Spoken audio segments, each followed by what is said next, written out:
తెలంగాణ రాష్ట్రంలో కూడా ఎస్ఐఆర్ ప్రకంపనలు సృష్టిస్తుందా అంటే ప్రాసెస్ ఇప్పటికే మొదలైపోయింది.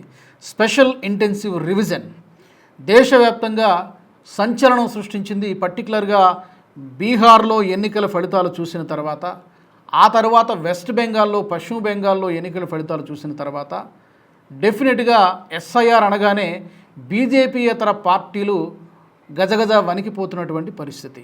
ఎక్కడ తమ ఓటు బ్యాంకుకి గండి పడుతుంది అనేటువంటి భయం కనిపిస్తోంది. అందుకనే ముందు నుంచి కూడా చాలా వ్యతిరేకత వ్యక్తం చేశాయి. ఎప్పుడైతే ఈ ప్రాసెస్ మొదలైందో వెస్ట్ బెంగాల్లో మమతా బెనర్జీ చాలా డ్రామాలు ప్లే చేశారు, సుప్రీంకోర్టుకి వెళ్ళారు, చాలా ఎన్ని ప్రయత్నాలు చేయాలో విశ్వ ప్రయత్నాలు చేశారు, కానీ ఎస్ఐఆర్ని అడ్డుకోవడం కుదరలేదు. సుప్రీంకోర్టు కూడా చీవాట్లు పెట్టి మొట్టికాయలు వేసి పంపించినటువంటి పరిస్థితి మొత్తానికి అక్కడ మనం వెస్ట్ బెంగాల్లో చూసాము. సుమారుగా 91 లక్షల ఓట్లు తొలగించడం జరిగింది. బీహార్లో కూడా పెద్ద సంఖ్యలోనే ఓట్లను తొలగించడం జరిగింది. ఈ ఇంపాక్ట్ డెఫినెట్గా ఎన్నికల ఫలితాలలో చాలా స్పష్టంగా కనిపించింది. అదొక్కటే డిసైడింగ్ ఫ్యాక్టర్ అంటే డెఫినెట్గా కాదు. అక్కడ లీడర్షిప్ క్రైసిస్ ఉన్నది, ఇక రకరకాల ప్రభుత్వ వ్యతిరేకత ఉన్నది, రకరకాల కారణాలతో పాటు ఎస్ఐఆర్ కూడా ఒక కీలకమైనటువంటి ఫ్యాక్టర్గా పనిచేసింది బీహార్లో కానీ పశ్చిమ బెంగాల్లో కానీ. ఇప్పుడు చాలా రాష్ట్రాల్లో కూడా జరుగుతోంది, యూటీస్లో కూడా, యూనియన్ టెరిటరీస్లో కూడా జరుగుతోంది. కమింగ్ టు తెలంగాణ విషయానికి వచ్చేసరికి కూడా ఈ ప్రాసెస్ ఇప్పటికే బిగిన్ అయిపోయింది, మొదలైపోయింది. మరి ఇక్కడ కూడా ఈ ప్రాసెస్ని చూసి కాంగ్రెస్ పార్టీలు, అధికారంలో ఉన్నటువంటి కాంగ్రెస్ పార్టీలు కానివ్వండి, లేకపోతే ఎంఐఎం పార్టీ కానివ్వండి, లేకపోతే ప్రతిపక్షంగా ఉన్నటువంటి బీఆర్ఎస్ పార్టీలో కానీ భయం మొదలైందా అంటే ఎస్, పొలిటికల్ ఎక్స్పర్ట్స్ అదే చెప్తున్నారు, డెఫినెట్గా ఇంపాక్ట్ ఉంటుంది. కానీ అది ఏ స్థాయిలో ఉంటుందనేది ఇప్పుడే చెప్పలేనటువంటి పరిస్థితి. రీసెంట్గా వచ్చినటువంటి కొన్ని మీడియా రిపోర్ట్స్, కొన్ని స్టాటిస్టిక్స్ని ఒకసారి మనం చెప్పే ప్రయత్నం చేస్తాను. మొత్తం మీద 89 లక్షల మంది ఓటర్లకు నోటీసులు ఇచ్చేటువంటి అవకాశం ఉంది అనేటువంటిది తాజాగా వస్తున్నటువంటి సమాచారం. అంటే 89 లక్షల మంది ఓటర్లకు, అంటే అవి మొత్తం ఫేక్ ఓట్లు అంటే డెఫినెట్గా అన్నీ ఫేక్ ఓట్లు కాదు, దాంట్లో రకరకాల డూప్లికేట్ ఓట్లు ఉండవచ్చు, లేకపోతే పర్మనెంట్గా ఇతర రాష్ట్రాలకి షిఫ్ట్ అయినటువంటి వాళ్ళు కావచ్చు. ఇలాగ 4-5 కారణాలు ఉంటాయి. వీటితోటి మొత్తానికి అవి అనుమానాస్పదంగా ఉన్నాయి. ఈ 89 లక్షల మంది ఓట్లు కూడా ఉంచాలనా తీసేయాలా అనేటువంటి డైలమా ప్రస్తుతం ఉంది. దీనికి ఒక ప్రొసీజర్ ఉంటుంది.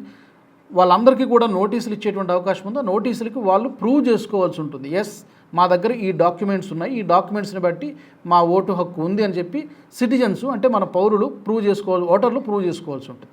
జూన్ 12వ తారీఖున రాష్ట్ర ఓటర్ల జాబితాను ఎన్నికల సంఘం ఫ్రీజ్ చేసింది, స్తంభింపజేసింది.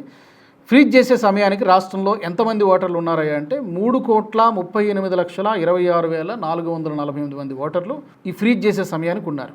ఓటర్ల మ్యాపింగ్ ప్రక్రియ ఎంత శాతం పూర్తయిందంటే 70% ఓటర్ల మ్యాపింగ్ పూర్తయింది. మొత్తం అనుమానాస్పద ఓటర్లు ఇప్పుడు నేను చెప్పినట్టుగా సుమారుగా 89 లక్షలకు పైగానే ఉన్నట్టు కనబడుతుంది. 89,55,000 మంది ఓటర్లు అనుమానాస్పదంగా ఉన్నట్టుగా కనిపిస్తోంది. వారందరికీ కూడా నోటీసులు ఇచ్చేటువంటి అవకాశం ఉంది. జూలై 31వ తారీఖున ఈ ముసాయిదా ఓటర్ల జాబితా ప్రకటించడం జరుగుతోంది. సో ఇప్పుడు ఇది పొలిటికల్ పార్టీస్లో దడబుట్టిస్తోంది. ఒకవైపు బీఆర్ఎస్ పార్టీకి, గతంలో ఇక్కడ పవర్లో ఉన్నటువంటి పార్టీ, ఇప్పుడు పవర్లో ఉన్నటువంటి కాంగ్రెస్ పార్టీకి, అలాగే ఎంఐఎం పార్టీకి కూడా.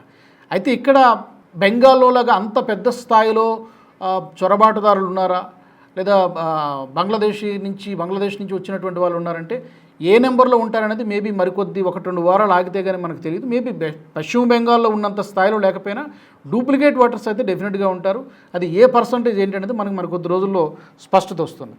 సో మొత్తం 119 అసెంబ్లీ నియోజకవర్గాల ఓటర్ల జాబితాను స్తంభింపజేసిన తర్వాత తెలంగాణ రాష్ట్రంలో అప్పటికి యునైటెడ్ ఆంధ్రప్రదేశ్గా ఉంది. 2002వ సంవత్సరంలో చివరిసారిగా జరిగింది.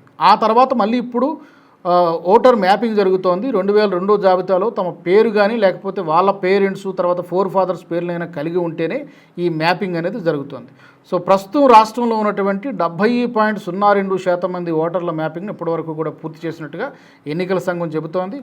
జూలై 31 నుంచి సెప్టెంబర్ 28 మధ్య వారికి ఈ ఎలక్టోరల్ రిజిస్ట్రేషన్ అధికారులు, అంటే ఈఆర్ఓలు నోటీసులు జారీ చేసి వివరణ కోరేటువంటి అవకాశం ఉంది. సో రాష్ట్రంలోని మొత్తం ఓటర్లో ఏకంగా 26.47% మందికి ఎన్నికల సంఘం నోటీసులు జారీ చేసేటువంటి అవకాశం ఉన్నట్టుగా తెలుస్తోంది. వాటి అనుమానాల నివృత్తికి ఎన్నికల సంఘం ఒక 13 రకాల డాక్యుమెంట్స్ ఆధారాలుగా చూపించాలని వారిని కోరేటువంటి అవకాశం ఉంది. ఆ స్పెసిఫిక్ టైం లోపల కనుక వాళ్ళు ఓటర్లు ఆధారాలు చూపించకపోతే వాళ్ళ ఓట్లని ఓటర్ జాబితా నుంచి తొలగించేస్తారు. మరి చూడాలి ఈ 89 లక్షల మందిలో ఎన్ని ఫేక్ ఓట్లు ఉన్నాయి, ఎన్ని నిజమైనటువంటి ఓట్లు ఉన్నాయి, ఇవన్నీ కూడా తేలాల్సినటువంటి విషయాలు.